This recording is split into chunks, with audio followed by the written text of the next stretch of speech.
You are watching Access LaPorte County Channel 97. Coming up next is the February 9th meeting for the Long Beach Town Council. You can find more information for this meeting by visiting www.accesslaportecounty.org. Thank you, everyone. Welcome to the February Town Council meeting for Long Beach. Let's please stand for the pledge. Pledge allegiance to the flag of the United States of America and to the republic for which it stands, one nation under God, liberty and justice for all.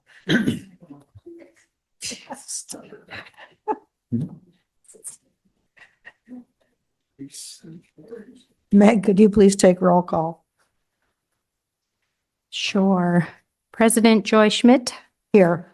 Anita Remigis, Present. Colleen Lane, Here. Cindy Levy, Here. Kendra Bartlett is absent, Chief Swistek, Present. Attorney Willoughby, Present. Clerk Collins, I am present. That concludes roll. Thank you. I have one opening remark. I'd like to add one item to the agenda, and that is lobbyist reports. And that will be at the end of new or old business or new business, I'm sorry. Before we approve the consent agenda, Meg, I have one question on the minutes from the January 12th council meeting, Okay. and it's on page 3. Under new business, where it says Meg's asks for all committee meetings, dates and times, that business, and monthly council meetings be forwarded to the clerk's office to be part of the council meeting packet. So it was my understanding that you wanted a copy of the report we gave for the records, but do you need it ahead of time for the council packet? No, I think it's just for it. I think she just means that's where it's retained. So after the meeting is fine. Okay. So we can clarify that. Okay, so I would entertain a motion to approve the consent agenda, which will be council minutes, meeting minutes from January 12th, special council meeting, January 21st, building and revenue report for January 2026, legal expenses paid to Brady and Nelson, accounting expenses paid to Sender and Dalton, the lobbyists, the Crichton Group, their payment, for payment approval, an invoice for Brady, Nelson and Janes, an invoice for the Crichton Group, an invoice for Wall Constructors, an invoice for Haas and Associates, town checks, water checks, January payroll, and the combined bank reconciliation. I'll second that. Make the motion. I'll make the motion for approval of the consent agenda. I'll second for discussion. Any discussion? Could I just add just a quick explanation? You'll see that under the legal, the accounting and the lobbyist, that was what was paid in January. The next section, the for payment approval, those are bills we've received that are for February. So these sort of fall outside of the policy that we implemented recently, our kind of internal controls and per state statute. So when I receive the bills and have them available, we're going to just put them under this section so that they are approved instead of waiting till the next meeting for approval. Because of the way our system is, when they show up on the check run, the check has already been cut. So the only way for me to wait for your approval is to hold on to that check and not mail it right away. So this is just a timing issue, and it's only for certain bills that fall outside of what I'm allowed to pay prior to council approval. Okay, I'm fine with that. And then we also added that Haas one, that is a larger bill, and those in the past were under the regular part of the new business agenda. So if everybody's okay, just recognizing that that's in there as well under the payment approval. Okay. which all of you received prior to this meeting. Okay, I'm good with that. So any more discussion? All in favor, say aye. Aye. Any opposed? Consent agenda is approved. We're now open to public comments, which will be limited to 3 minutes. Do we have any public comments from anyone in the audience? Seeing none, do we have any comments from anyone on Zoom? I show no hands up on Zoom. Okay, seeing none, we'll move on to committee reports. Police Department, Police Commission, Chief Swistek. Good evening. For the month of January, the police department responded to 306 calls for service when compared to 350 in the previous year, for a decrease of 44 calls. During the month of January, 17 incident reports were documented. A total of 12 individuals were arrested, 4 misdemeanor arrests for driving with a suspended driver's license, 2 misdemeanor arrests for possession of marijuana, 2 misdemeanor arrests for operating a motor vehicle while intoxicated, 1 misdemeanor arrest for invasion of privacy, 1 misdemeanor arrest for operating without ever receiving a driver's license, 1 misdemeanor arrest for minor in possession of alcohol, and 1 warrant arrest for possession of methamphetamine. During the month of January, our officers have been completing a lot of their state mandated training. Some of the topics that were covered in the month of January were less than lethal shotgun training, where officers deployed the beanbag rounds from our 12 gauge shotguns into a target. They were recertified on that. They recertified on TASER. At the same time, during the TASER recertification, they were required to fire their TASER into a stationary target as well. And then they also completed their data training for IDAX, which is our BMV, criminal history, all the stuff that we do in our mobile computers in the car. They completed that training in the month of January. This month, they'll be completing defensive tactics training. They're required to get a minimum of 4 hours per year of de-escalation and defensive training. That has to do with handcuffing, self-defense, less than lethal, lethal force. So they'll be completing that this month and into March. There was not a police commission meeting for the month of January.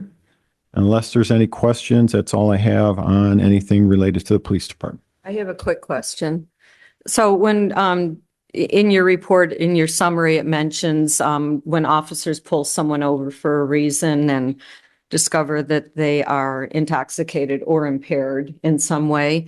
Is that something that our officers are trained to do? Do you have to call, I just because of my watching all these police things, I mean, to do the sobriety tests, is that something that all officers are trained to do, or some officers are more trained to do the field tests if people don't blow for Right. the blood alcohol level? Great question. So all officers are trained in standard field sobriety testing, SFST.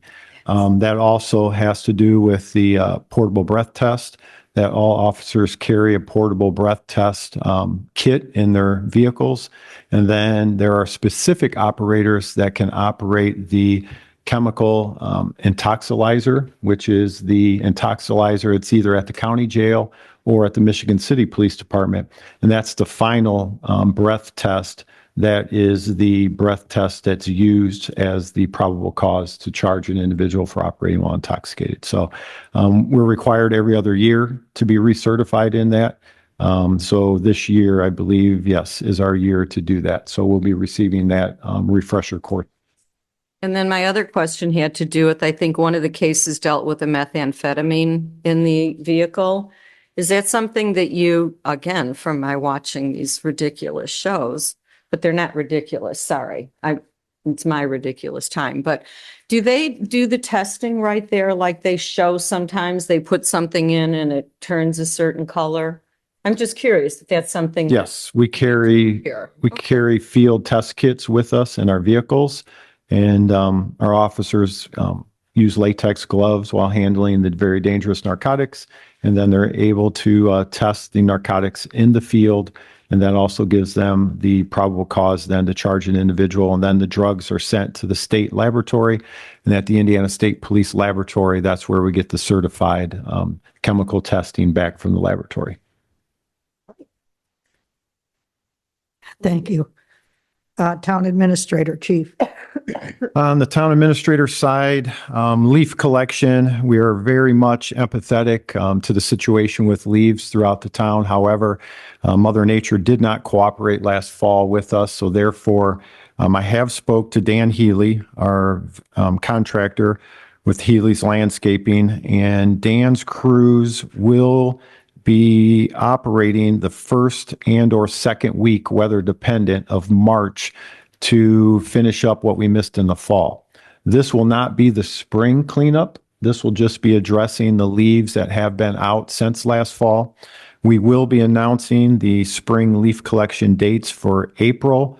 Probably at next month's council meeting, we will release the dates for the April cleanup. A little bit later in tonight's agenda, we'll talk about the street sweeper and the purpose of that related to leaf collection as well. Salt barn update.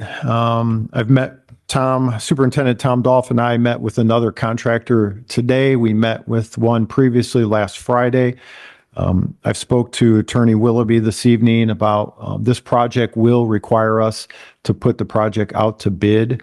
I have started the process of putting together some bid specifications for the project, working with some of the contractors that have knowledge of what we are looking for the salt barn facility. Once I get that together, the goal is to seek approval at next month's council meeting, with the bids being returned and opened at your April 13th town council meeting. So stay tuned for more on the salt barn. We're working on that.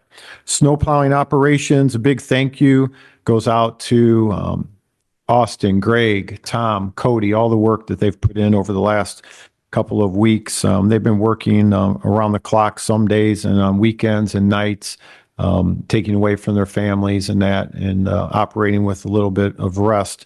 So a big thank you to them. I was over with Tom today as he was inspecting our snow plows. One of our large freight liners has a fan clutch that's currently inoperable on the unit. They ordered the part today, hopefully have it tomorrow. One of the good things about that is Tom is pretty confident he'll be able to do the work in-house. That saves us a ton of money. Otherwise, we have to send this large Freightliner truck all the way to the truck service center in South Bend to get it there, the time to get it there, get it back, and then pay them to service it. Tom's saving us probably a couple $1,000s doing that work in-house. So a big thank you to Tom and the crew, Austin, Greg, all those guys are great at working on our equipment. Let's see, street sweeper we'll talk about later. Town hall roof repairs. JB West Roofing was out today. We're still having issues up on the flat roofs here at the town hall. Today they did 3 additional repairs. I spoke with the technician that was here today. What it looks like is we're having the thaw and the freeze going on with some screws and or nails that probably originally or over the years have come loose in some of this, the subfloor on the roofing there on the sheeting. And what happens is when those pull away from the sheeting and come out, they then pop through our rubber roofing. So they found 3 new places up there today that had to be repaired. That roof is going to be looked at again in March or April. After speaking with them today, there's still about a foot of snow up there. So once all the snow's gone, I want to get them back up there, look at all the seams. We have some rusting that's going on at a lot of the fasteners along the edge as well. The goal is to get a couple more years use out of that roof before we have to look at replacing the roof. As you know, that roof was put on back in 2001, so it's 25 years plus, and we will definitely need to be repairing that or replacing it in the next couple of years. Septic pumping, all the town's facilities. We've already ordered the service for the town garage. That'll be performed in the next 2 weeks. As soon as the snow cover clears here at the town hall, we'll be pumping the public safety building holding tanks and then pumping the septic system here at the town hall. Lastly, website, our official new website launch will be tomorrow. So please be patient with us. We're still working with the same vendor, Civic Plus. It will be a new format, have some new features. So I would encourage everybody to visit the new town website. It is still at the same location as our previous link.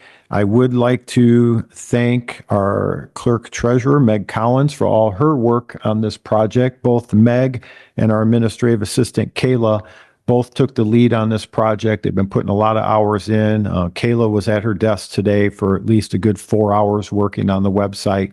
They've been migrating over some of the other things that need to be on the website. Both Meg and Kayla have been checking it to make sure that everything's there. There will be some things I'm sure that we do miss, but again, both those ladies have done an exceptional job. So thank you both to Meg and Kayla for all their work. Thank you. Volunteer Fire Department, Tom.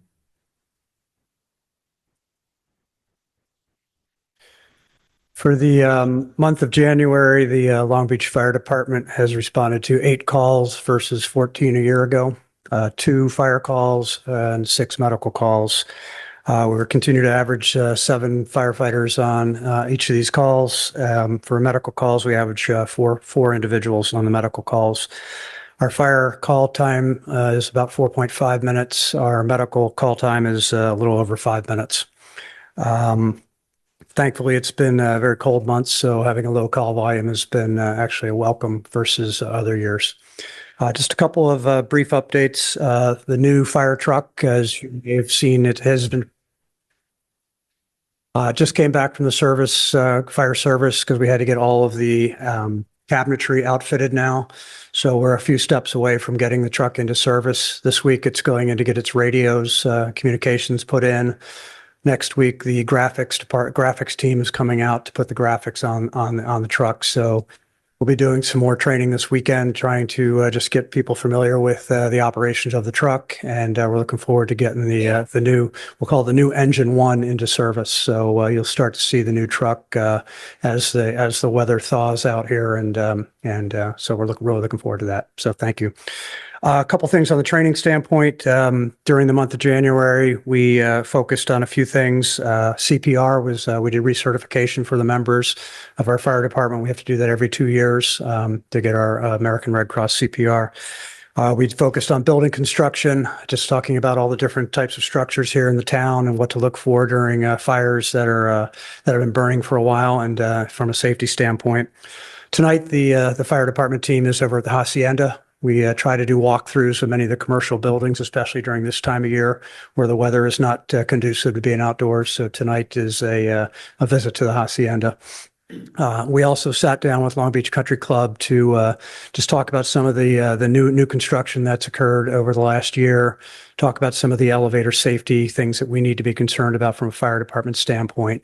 We're also working with the Country Club on a potential CPR training for them as well. So continuing to understand what our commercial building structures are in the community. The fire department is going to attend the FDIC meeting, which is one of the largest fire department conferences in the end of April. Our intent to be down there is really to actually start looking at fire trucks again. We've informed our fire commission that we need to be on a cycle with a new fire truck within the next few years. So we're going to be speccing out trucks, and we'll come back to the fire commission after that meeting in late April. Lastly, just from a public service standpoint, there's a lot of shelf ice out on Lake Michigan right now.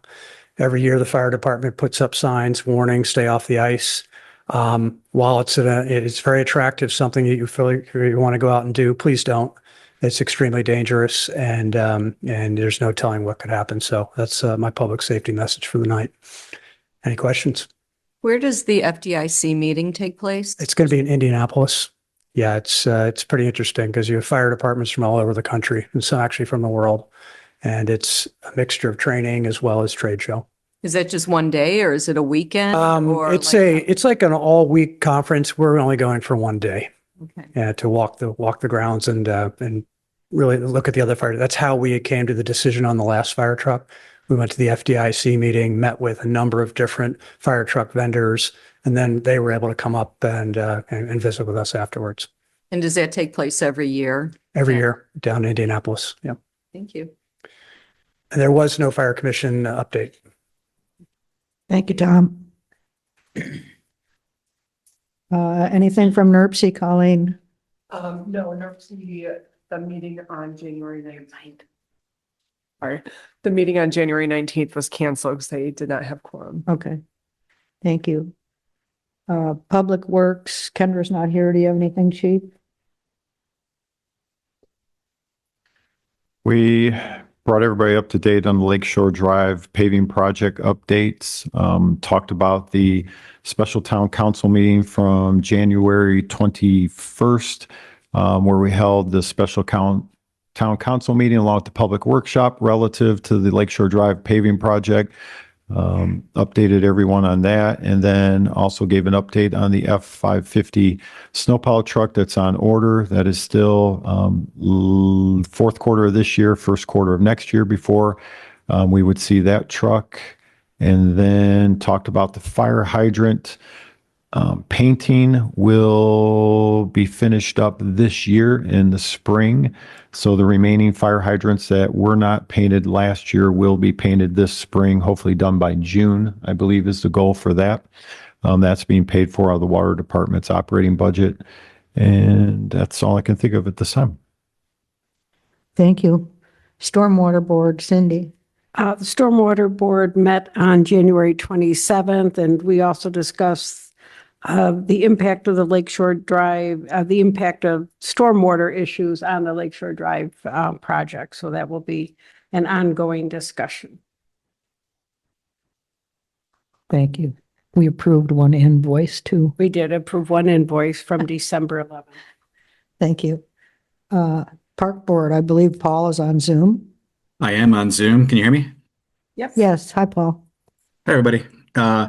So update, we're working with the Beach Garden Club and planning to meet with Mary Beth soon to talk about planting plans for the spring. Activities wise, Maddie organized some fun activities in December. We had 22 people to make Christmas cutting boards. January, we had 15 people to make decorations out of recycled Christmas cards. And last Saturday, the 7th, they had abstract flower painting scheduled. I haven't heard how that went, but I'm sure it was amazing. For summer camp, all of the directors are returning this summer. They're going to meet in February to start their planning. So big thanks to Maddie and the staff for all of that. Tennis and pickleball update. As most people know, we were planning to redo the tennis and pickleball courts to improve the court quality and expand the pickleball capacity to hopefully include some dedicated pickleball courts. Before going through with all of that, which is going to be an expensive upgrade, we wanted to have a solid plan for how that space in the park is going to be used going forward. So we sent out an RFI for design firms to help with that, to create the overall plan.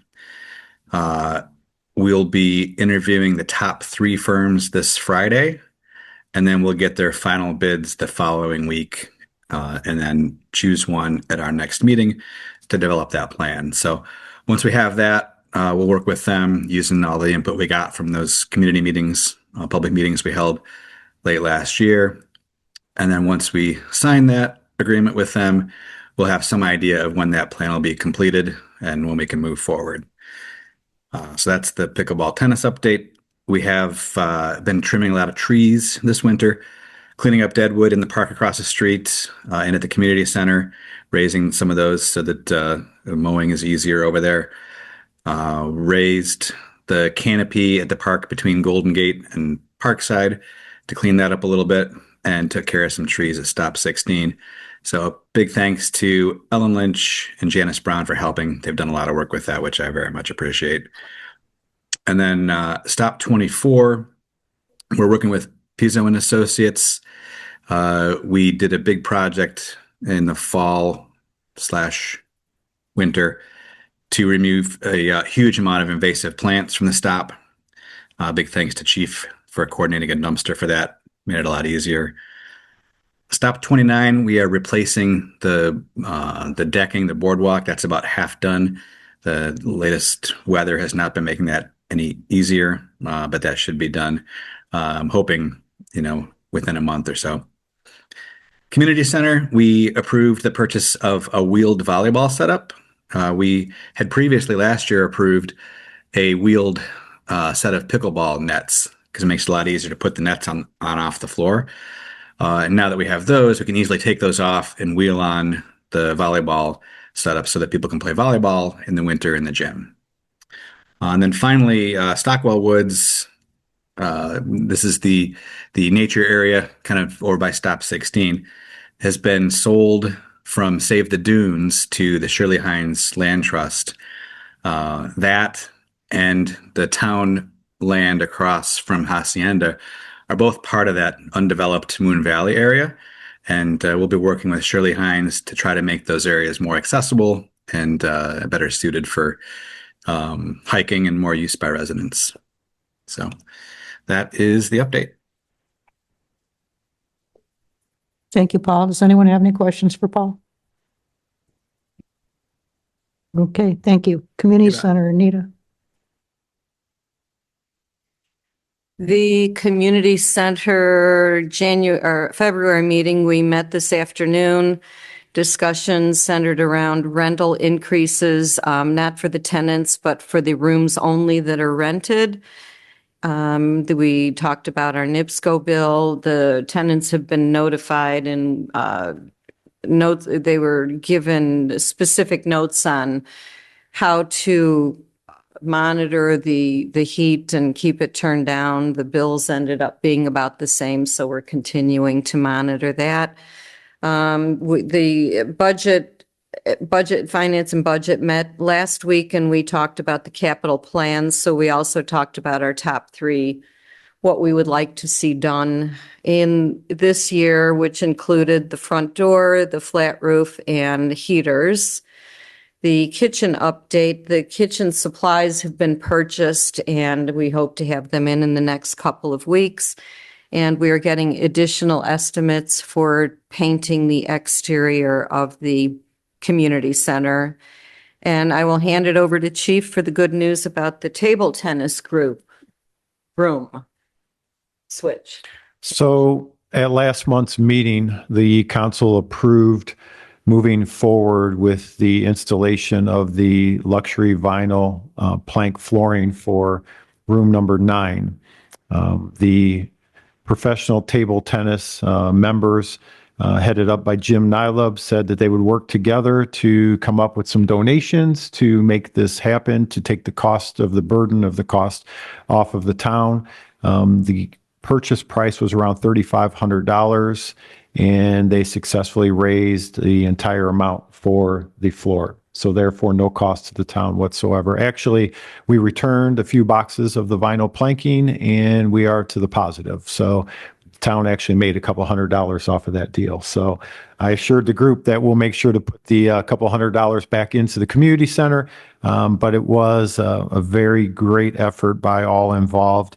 And then room 10 is now rented by Susan Vissing, and Susan is thrilled about room 10. So now she has room 10 and 11 as a renter for us. And a big thank you to Anita for all the work she did last week getting that room ready for the February 1st move-in, because when the table tennis group moved out, there was some household cleaning that needed to be done. It was on a Friday afternoon. We had no time to get the room ready before Sunday, and Anita dropped everything that she had to do for the weekend and took her buckets and mops and went over there and got it all done for us. Probably saved us a couple $100 of not having to hire a cleaning crew to come in. So a big thank you to her as well. Not my salary. Yeah. Bonus this year you'll get. Yeah, right. Thank you. Budget and Finance, Meg. We met on February 3rd, and the January bank recs are completed. The revenue and expense reports are ready to be distributed, just waiting on the updated fund projections. Rolling them over for the new year just was taking a little bit longer. So hopefully by tomorrow, those will be distributed to council and department heads. As Anita stated, the committee went through the 5-year capital plan, which has since been updated and will also be distributed with those projections to council and department heads. And all year-end reporting was completed and all deadlines were met. The annual financial report is being worked on and is due at the end of February. The committee discussed parts of ongoing and proposed legislation that could or will affect Long Beach in the next few years. And our next meeting will be held March 3rd at 10 a.m. Thank you. Human Resources, Cindy. The Human Resources Advisory Committee met on January 21st. We continued our work on the editing for the employee manual. It's now being reworked by the administrative assistant to help with the formatting. And the goal is to have the final product ready to be approved by the council in April. Fingers crossed. Okay, thank you. Tree Board, Ellen. We didn't have a meeting this year. Okay, thank you. There was no tree board meeting this month, so there's nothing to report. Per Ellen Lynch. I think that was a public scolding. Usually Meg does the scolding it up. So. I'm very good at that. The Building Commission did not meet. Their next meeting will be this Friday, 2/13 at 1 p.m. The BZA met on 1/21/26. There was a preliminary hearing for 3007 Northmore for elevated decks in the rear yard that was set to move forward for a public hearing. And there was a public hearing for 1616 Lakeshore Drive. Their variance was approved to rebuild their home with its nonconformities. The next meeting is scheduled for 2/11/26. Do we have an agenda for that day, Meg? I just posted it this afternoon and it's just that preliminary hearing has moved to public hearing for 3003 Northmore, I think it is, or 30, that the preliminary hearing is Okay, now the so- public hearing. Our next meeting will be the public hearing for 3007 Northmore for their elevated decks in the rear yard. For the what? Correct. Elevated decks in their rear yard. Okay.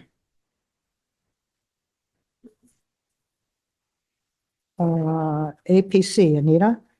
Advisory Plan Commission, we did not meet January 19th. Our next meeting is February 16th. However, the survey for the update to the town comprehensive update of 2026 was mailed out to approximately 1,170 addresses from the Water Department database on or about January 21st. Those can be responded to via QR code, which is contained in the letter with the survey, or the survey can be completed and returned to Town Hall. And as of Friday, there were 58 QR code responses to McKenna, which is the group handling the survey. And there were 37 that were dropped off or mailed into Town Hall, and I scanned those and sent those to McKenna. So that's 95 as in the first 2 weeks. So people have until, we gave a long time, a 90-day.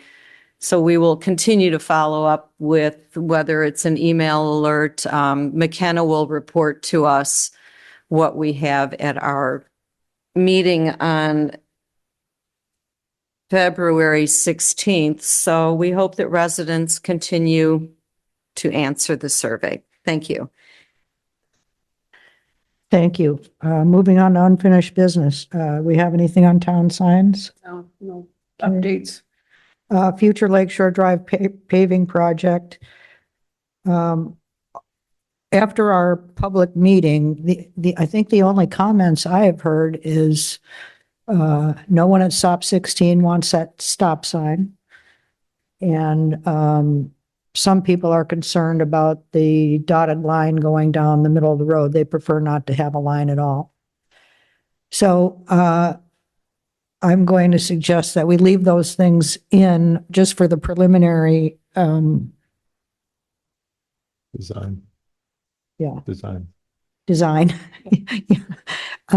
Because it could always be removed when we get to the final design. But if we leave them in there, at least we have cost analysis and get to see what it looks like. But there were no objections from anyone as far as the width, the 10-foot width or anything else that we decided, worked on. Appointment of board and committee members for 2026.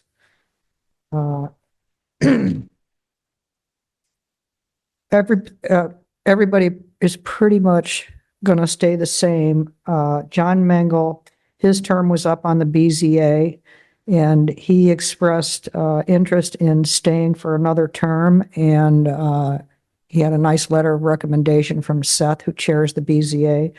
So I'm going to suggest that we reappoint John to another term through 2029. The park board had 2 spots coming up. Tim Guillen is a resident who has expressed interest in being on the park board, and the park board has recommended to add Tim in to replace Elena Ruane. Her term was up, so Tim would be there for a term through 2029. And Margaret Eggleston, her term is up, but she would like to stay, and so we would reappoint her through 2029. And everybody else would pretty much remain the same. So we can have some discussion. I'll make a motion to reappoint John Mengel to the BZA through 2029, add Tim Guillen to replace Elena Ruane on the park board for a term through 2029, and reappoint Margaret Eggleston on the park board through 2029. I would second that motion. Any discussion? All in favor, say aye. Aye. Any opposed? Thank you. Moving on to new business. Resolution 2026-001, void stale dated checks outstanding and unpaid for a period of 2 or more years and all matters related thereto. This is just to clean up the town bank rec. So council had a chance to look at these 3 items. For the public, just for the record, they total $447.58. And this resolution is just necessary in order for me to clean that up and kind of write these off. One is as old as 2008. So one is from 2020 and one is from 2023. 2 were payroll related and one was IIMC dues that were, the check probably got lost, something like that, back from 2023. So I'm amazed that somebody found a check that was still uncashed from 2008. well, that's why they're still there. They were never cashed. So they've been sitting on the bank rec and Well, that's what, yeah, that's Yeah. what or not, that's what I mean. They weren't cashed, but that's amazing that it kind of just kept following through. So, yeah. So these are the last ones. I actually missed 2 of these last year when I did this because the payroll checks are on the bottom of the rec and I didn't have them in date order. So they have a different code on them in the bank rec. So this should be hopefully the last one that I have to do. good job, clerk treasurer. Yeah. So nice, clean bank You rec. need a motion for that? Yes, I'll make that motion. I'll second it. Any more discussion? All in favor, say aye. Aye. Any opposed? Resolution 2026-002 to approve the transfer of excess 2025 funds to the rainy day fund. This is just, if you recall, we've made some transfers as much as we can the last, well, since I've been here. So this is from the CEDIT fund, which is the County Economic Development Income Tax Fund. And we are proposing to transfer, Trista and I, 50,000 from seeded into that rainy day fund, which would bring our rainy day fund balance up. And I think it's hopefully self-explanatory that that is a fund in case of emergencies and unexpected items that may come up. I would make a motion to approve. I'll second. Any more discussion? All in favor, say aye. Aye. Any opposed? Thank you. First reading of ordinance, an ordinance amending and restating Title 9, Chapter 96, Section 96.01 of the Town Code, charges for garbage and refuse removal and leaf pickup. So again, if you would recall, back at the end of 2024, we did a study on our garbage rates, and it was also prompted because Republic Service, our vendor, was increasing their rates to the town, which then increases the rates to our residents. So this actually is not being looked at due to garbage, but the leaf charge needs to be stated in this ordinance. So that's the biggest change. And then we also had some language that needed to be looked at as a result of the audit because our leaf and garbage are collected and allocated to the same fund, the garbage and leaf fund, but our older ordinance stated that they would go to separate funds. So we could either break them apart, which we don't think is necessary, or change our ordinance to reflect what we actually do. So, and then the other part, an increase to the fee had been approved for $15. It's currently $10. I think at don't mark my words, but maybe the October 25 by town council. And so what I'm proposing is this is the first reading. So I will go ahead and advertise for the $15. Mark Tristan and I have discussed the capital needs of this fund and the leaf trucks that are needed. But I would like to just have a little more deeper conversation on the capital before the second reading next month, where we would settle then on the $15 or if it is something less than that, because we haven't really accounted for inflation or raises.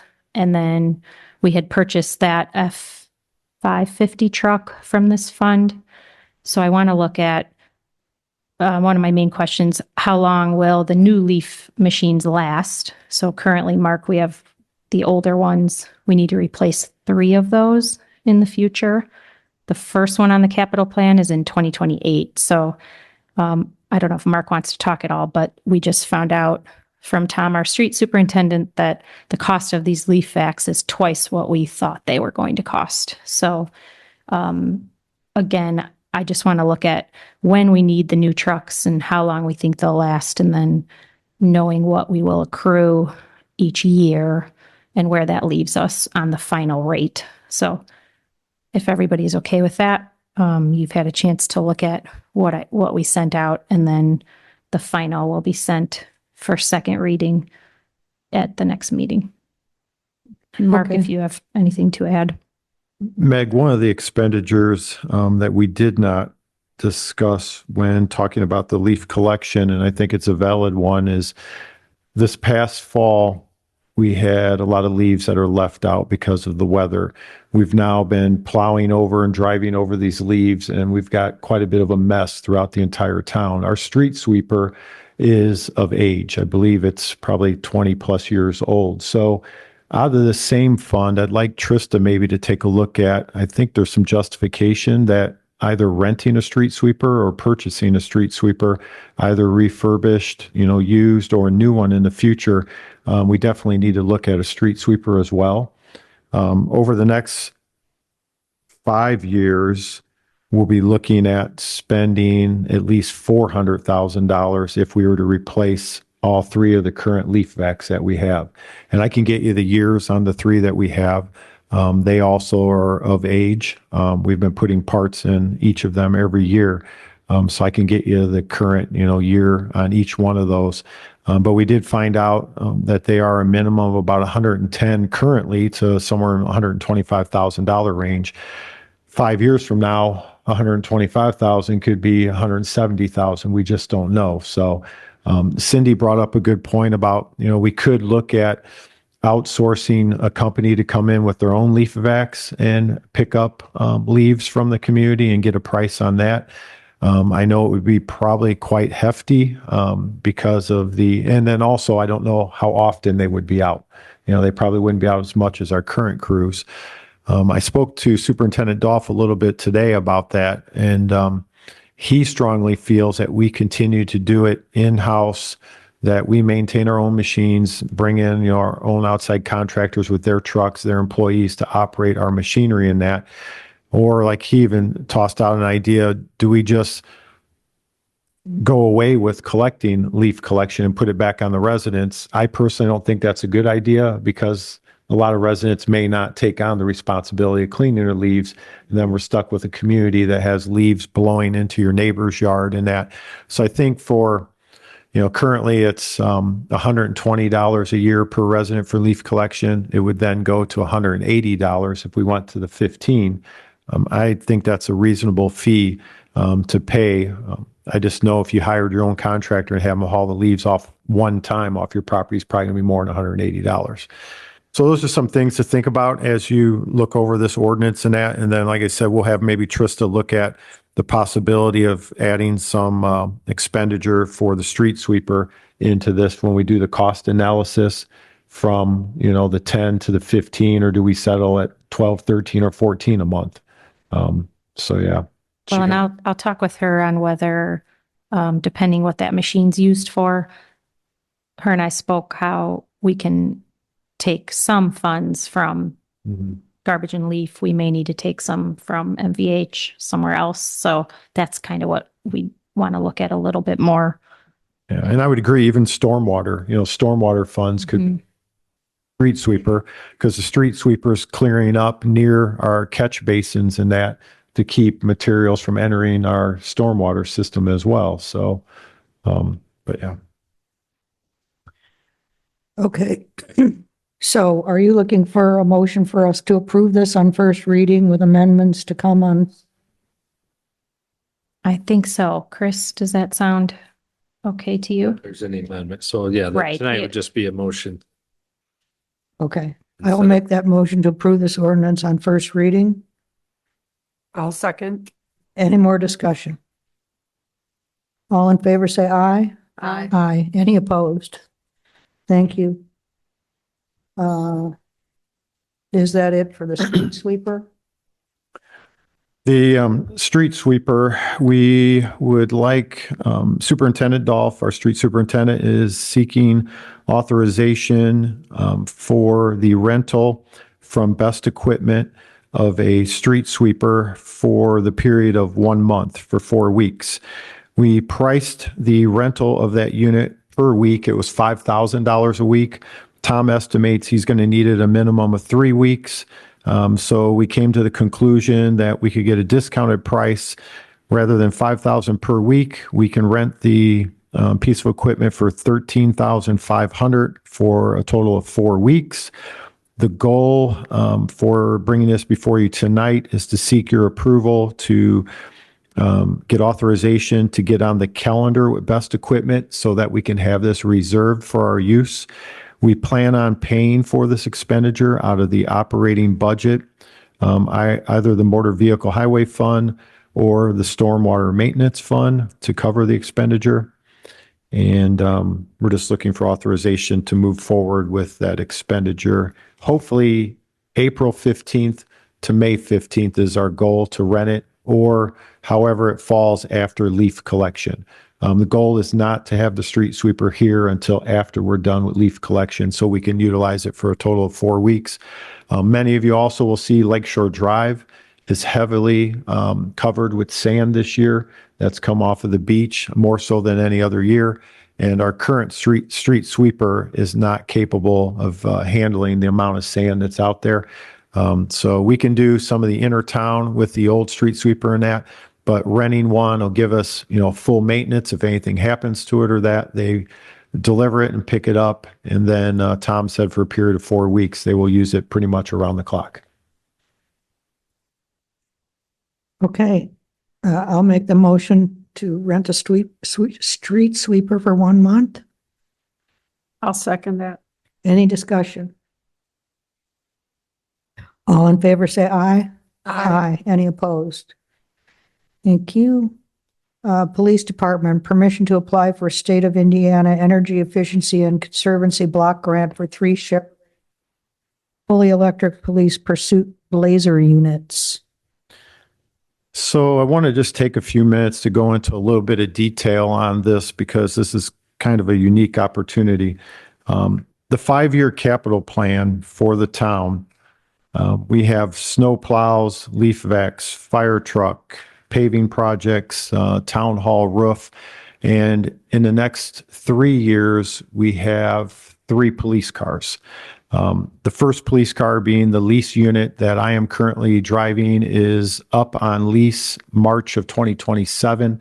The town will have to make a decision at that time to purchase the Dodge Durango that I'm currently driving. And then we have a new police car in 2027 going to Deputy Vopat and a new police car in 2028 that would be issued to Deputy Disbro. So those are some pretty hefty expenditures. We came across a unique opportunity where the Office of Indiana, the Indiana Office of Energy Development, what they have is back in 2024, there was federal funds that were awarded to the state of Indiana. Some of the communities that were awarded funds in 2024, for instance, one community received funding for solar panels. They did not move forward with that project, and therefore the grant funds were not used. So the Indiana Office of Energy Development has over $1 million currently sitting in the state account. So the federal government has already sent the funds to the state of Indiana. This is a little bit different than the the Homeland Security grant that we have with the boat. So with the boat, we're waiting for FEMA and the feds to send us the money. This particular opportunity here, we met last week with the program director from Drive Clean Indiana, and Ryan Lysak informed Sergeant Seitz and I that the funds are already sitting in a state account, and the Indiana Office of Energy Development has to disperse this money. So they're looking for communities that have a need for these funds. Therefore, they opened up this grant opportunity on February 2nd. The opportunity is available and due on April 5th. So I just want to go into a little bit of detail here. The first step in the process of seeking these federal funds, if we were successful with our grant application, would be tonight for the town council to approve allowing the police department to partner with Drive Clean Indiana to submit an application for this particular grant funding. If we were successful in getting the grant funds, we would come back to the council, more than likely the month of June, to present the council and our town attorney a contract that we would review and then ask for authorization to pursue the grant funding. Question was asked, if awarded the grant and the council decides not to pursue the grant, say for instance, if we don't have the boat grant closed out by then and we don't have those funds, and I totally agree, I would be a little bit cautious as well going into another 6-figure project when we have one that's, pending on a previous grant. There is no penalty to the town, except for the fact that if in the future we were to apply to this same grant source, they may look at us a little bit differently than any other community since we turned down the last opportunity. The benefit of partnering with Drive Clean Indiana, and their quote that they provided is a not to exceed $4,500 cost to the town, which I'm recommending that we could pay for out of the police donation account, is that the Indiana Office of Energy Development looks at grants through the professional grant writers and people that work in this field every single day differently than they would look at it if I was just to submit it as the police chief individually. So I'm recommending that we utilize their resources. They're the professionals that have all the buzzwords necessary to encourage the awarding of the grant.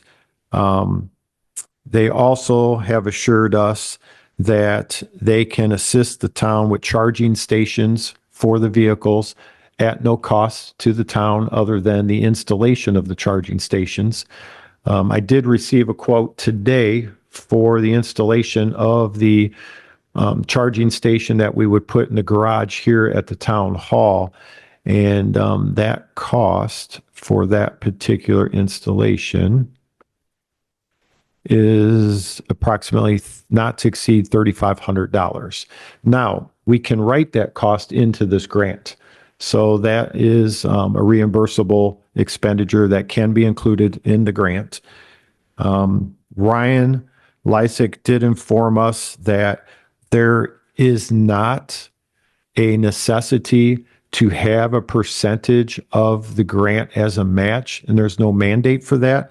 However, grant awards seem to be given to communities that do contribute part of the cost of the project they are favorable to. So our recommendation after I met with Ryan last Friday was that out of a $200,000 opportunity, that maybe we look at no greater than a 25% matching funding into this project. So no greater than $50,000. That would be if we received our request for 3 police vehicles. Originally, I was just going to try and apply for 2, and Ryan said, no, you should apply for the full grant amount, because what may happen is they may only award you 2, they may only award you 1. So there's no guarantee in this. If we were to be successful and get awarded 3 vehicles, we currently have 7 vehicles in our fleet. Out of the 7 vehicles in our fleet, only 2 of the vehicles are currently under manufacturer's warranty. At least 3 of them will, after this year, be edging towards 100,000 miles. We have one 2020 police interceptor unit that in the last month has been in the shop 4 times. We just got it returned to us last week. I'm pretty fearful that one's been giving us a lot of heartburn that car is going to cost us even more money again this year. And that would be one of the vehicles that I would recommend that we trade immediately. The second vehicle I recommend that we trade is a car that's 10 years old. It's a 2016. It's in our reserve fleet currently, and that unit sits with, I didn't print that page, but I think it's like 85,000 miles. It's on that vehicle currently. So I had a lot of questions about the vehicles, about the evolution of the fully electric police vehicle. I will tell you, the town of Chesterton, their police department, took delivery of their first unit last month in January. I spoke to their assistant chief last week. So far, they've been happy with it. They have a charging station that's going in at the town hall, and also one that the officer can plug into a 110 outlet at home. The town of Walkerton, Sergeant Seitz spoke to them. They've had their EV police vehicle since 2024. They've been very happy with them thus far. They talked about how they could run it on July 4th during the fireworks parade and everything else and leave it idling for up to 10 hours. And the battery didn't seem affected much. Obviously lost some drain, but not enough that they couldn't utilize the vehicle. New Carlisle recently, through this grant, received a vehicle a year ago. The town of Hobart last fall received a vehicle as part of this grant. And there's a couple other communities as well that have been receiving these. We've been working with General Motors Corporation. We had one of the EV Blazers here in town for a week. We drove it for a week, 2 weeks ago Friday, when we had that lake effect snow of about 8 inches that we got in a matter of like 3 hours. We took it out into the community. We put it through several tests up and down the hills and around. We didn't even have it in snow mode at the time. We then put it into snow mode, and it handles probably better than the Dodge Durangos that we're currently driving. And I would attribute that probably because of that heavy battery that's in the base of that car, keeps it pretty grounded in that. Some police departments were very cautious with EV vehicles when they first emerged into the police fleet some years ago. because it was only a 5-year, 60,000-mile warranty. General Motors has since recognized the fear that law enforcement administrators have, and they have increased that warranty to an 8-year, 100,000-mile warranty, which for a town of our size, usually about 8 years is where we're looking at getting our vehicles out of the fleet and replacing them. So I think that is a big benefit to us. I shared with the council last week some great detail of cost savings for maintenance, a gasoline fuel comparison compared to the charging of the vehicles. There's a substantial amount of savings there as well. As we talk about, when I opened with this discussion about a lot of the capital projects that we were talking about, there are not opportunities out there for grants for some of those items. I wish there were grants for leaf vacs. There's not. So the perspective from the police department is we see this as an opportunity over the next 5 years to save the town approximately $213,000 in police vehicles. When it comes to the outright purchasing of 3 cars, and then the cost savings of going to electric over the fuel. So those are substantial savings to the town. Now, will this be a change for the police department? Most definitely. Me personally, I would have to, when I come to work in the morning, I got to remember to plug in my car when I get to work. Right now, I jump out of my car, I come into my office, but having an electric vehicle, I just got to, make sure it stays charged and things of that nature. So we're asking tonight for the council to allow the police department the first step to at least apply for the grant, get our application in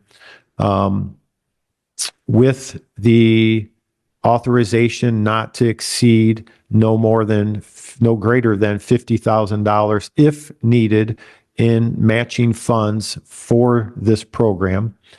The matching funds, I would propose that we take 10 to 20,000 out of the police donation account, 10 out of the police operating fund, and then Meg and I discussed there's some capital for 2026 that we could use for funding as well. Looking forward, if we were successful in the award of the grant, one of the concerns is that we, the town, would have to purchase the vehicles up front from the Chevrolet dealer and then seek reimbursement through this grant. I shared that concern with Ryan on Friday, and Ryan told me that other communities have done the same requirement. None of that has changed. The money, as I indicated earlier, is sitting in the state's account. And I asked, well, how long is the turnaround time before we would see payment reimbursement back to the town? He said, typically it's a 30 to 45 day turnaround time. Meg and I discussed this along with reaching out to Trista, asking how we would handle this expenditure since this was not planned for 2026, that we happened to stumble upon this grant opportunity. And our recommendation would be is that we would pay for the vehicles and any associated costs in the grant from the rainy day fund. And then once we receive reimbursement of the funds from the state, that reimbursement ACH transfer would go directly back to the rainy day fund, reimbursing the town for that expenditure. Seeking approval tonight allows us to move forward with the application, allows my office, our officers, town officials, that time from now till, we find out on the grant to maybe come up with more questions, continue to look at this. This Wednesday, we have General Motors dropping off the Chevy Silverado version of the EV vehicle, because our goal is to possibly get 2 Blazers and 1 Chevy Silverado truck for Deputy Vopat. Deputy Vopat, 6'6", very tall, very large officer. We need a little bit bigger vehicle for him. Cost of the vehicle is right in line with the Blazer. It's just that he just needs a little bit larger vehicle for him to be comfortable in his, 24 office that he would ride around in. So we're testing that out this Wednesday. They're bringing it for a couple of hours. We're going to take a look at it. And again, the T&E that we did over the last week when we had the General Motors vehicle out here, we also had Westville, the town of Westville came and looked at it. Town of Trail Creek was out to look at it. Michigan City Police Department came out, looked at the vehicle. Ryan from Drive Indiana also met on Friday with the city of Michigan City and the Michigan City Police Department. They are also looking at pursuing the same grant opportunity at the same time that we are. So we're not alone in this. There's other communities out there. So hopefully, I don't know how good our chances are, but I think it's at least an opportunity that could save the town a considerable amount of money over the next 5 years. If not, if we're not awarded this grant, then we are going to be faced with having to purchase 3 police cars over the next 3 years. I know I threw a lot at you. Any questions that I may answer? And again, this is all new to me too. When I look back on my 34-year career in policing, I never thought I'd be driving a plug-in police car. So, nor did I ever think I'd be shooting somebody with a taser. So, but. Does anybody have any questions for Chief? I've already talked with him extensively about this.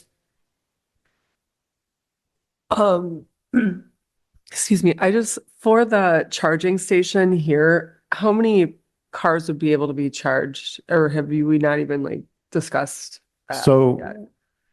we want to put it in the town hall garage, our police garage here. We can charge up to 2 vehicles in there. So the way these would be assigned, day shift, myself and Sergeant Seitz would have one of the Blazers that we'd be charging during the day. And then the truck would go to our midnight officer, to Officer Vopat. One of the discussions we had is, let's say Deputy Vopat has a horrible night. He just runs the truck down to 15, 20% battery life on it. What we had discussed is he would then at 6 a.m. when he comes off shift, he would put the car in the garage, plug it in, go home, get some sleep, but he would drive one of the gasoline vehicles home to his house to sleep and then turn around, come back for shift the next night.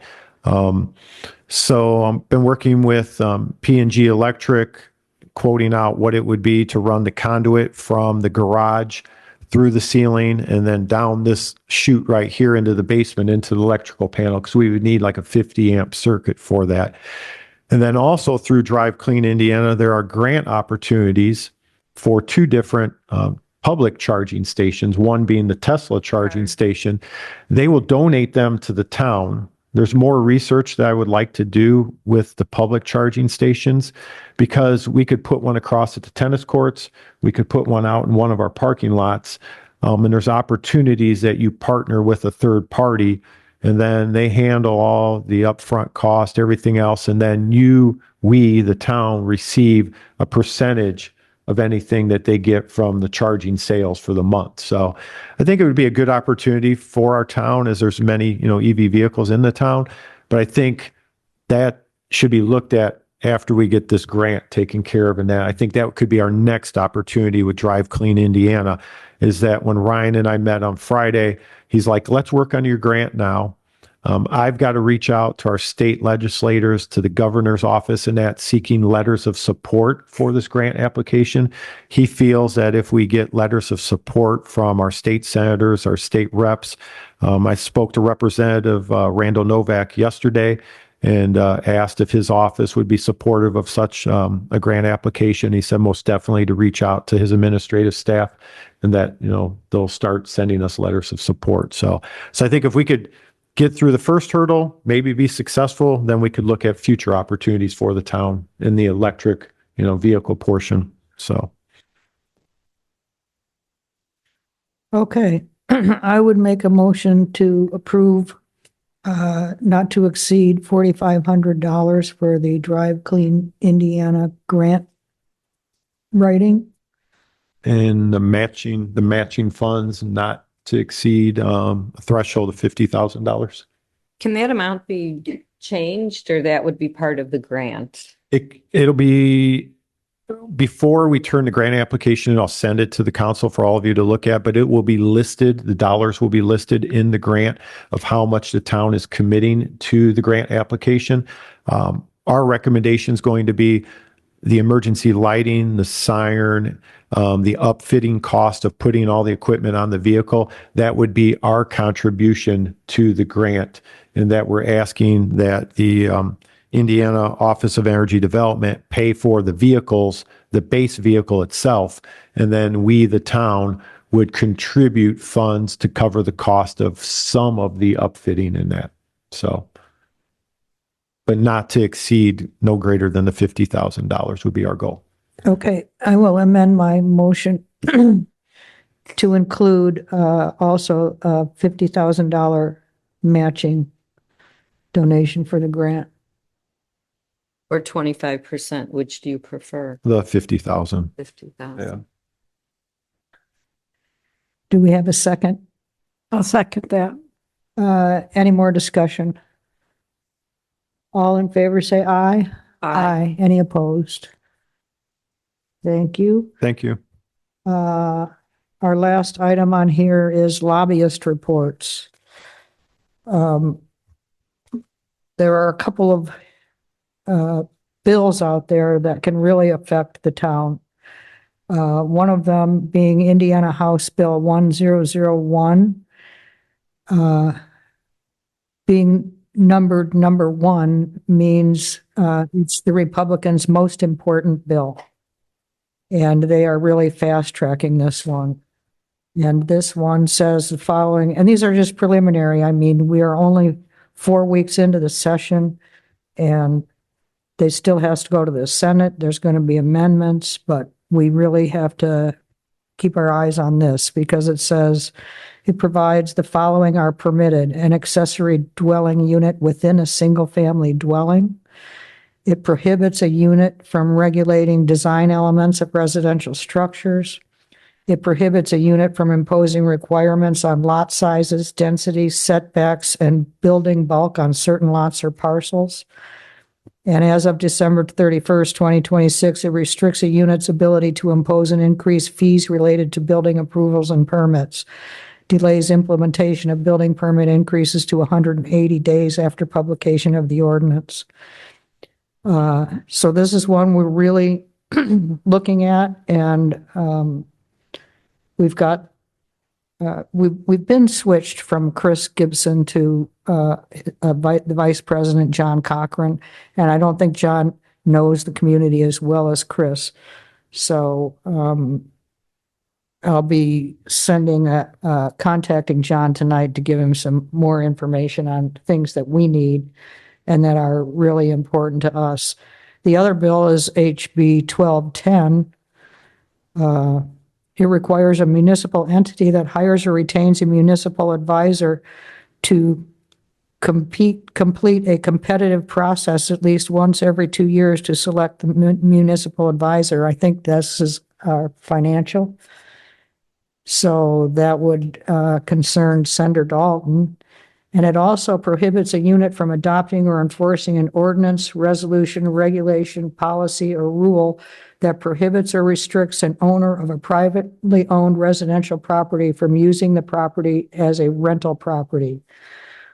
In this summary, it didn't say anything about short-term rentals, but that's what they are talking about, which was pointed out in the AIM summary.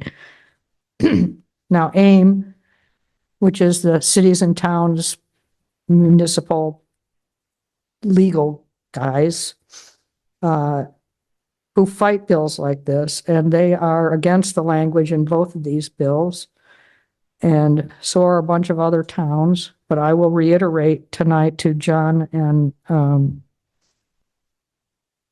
Chris that these are really important to us. And I've sent them to everyone, so I just want to know, I just want to let everybody know we know these are out there. We've got our eyes on it. And if you guys have any questions or want to talk about our lobbyists, now's the time. Anybody? Okay, that's all I have on lobbyists. Do we have any council comments? I do. I did mention that in our audience are Michelle and Jim, and I mentioned them being here because they have been coming for years and they're aware of what's happening in our town. They come to different meetings, they Zoom different meetings, they talk to different people. And after our there are just some meetings that come up where people say they didn't know, or nobody told them, or they hadn't heard about it. Or the other end of the spectrum is they come up with things that they heard from someone and then they repeat it to somebody else. And then it goes through the, all the iterations of it's like talking to two cans connected by a string. When I said to people, the easiest thing to do to find out the right information is to call the town administrator, call Chief Swistek, call Meg. I mean, somebody will get you the correct answer of why there are yellow flags in your neighbor's lawn. It doesn't mean we're taking away half your neighbor's lawn. And so a discussion with a town resident who came in and said, well, nobody told him, or they didn't get an email for a Zoom. You're not going to get your own email for a Zoom. I think that the point that I'm making is that the residents have to make themselves aware of longbeachin.org. And with the new website being launched, there's a wealth of information on the website. I've had someone say that it's tough to navigate. I don't know, maybe it is. Maybe you do have to look. Maybe you do have to spend a few minutes. But I think important things are right at the beginning. I think the calendar is up to date. That's right there. If you look at what's happening, you can find a Zoom link. And I just want to, and for people that are on Zoom, thank you for attending via Zoom. And just let residents know that we try to let you know what's happening. I mean, this meeting was filled with leaf collection, with money, with, everything's up to date with the budget, with numbers for end of year. So I just want to encourage people to please keep yourselves aware of what's happening, and we'll do the best we can. So thank you. Thanks for being our model citizens. Okay. I'd entertain a motion to adjourn. I'll make a motion to adjourn. I'll second. All in favor, say aye. Aye. Any opposed? Thank you. Thank you, everyone.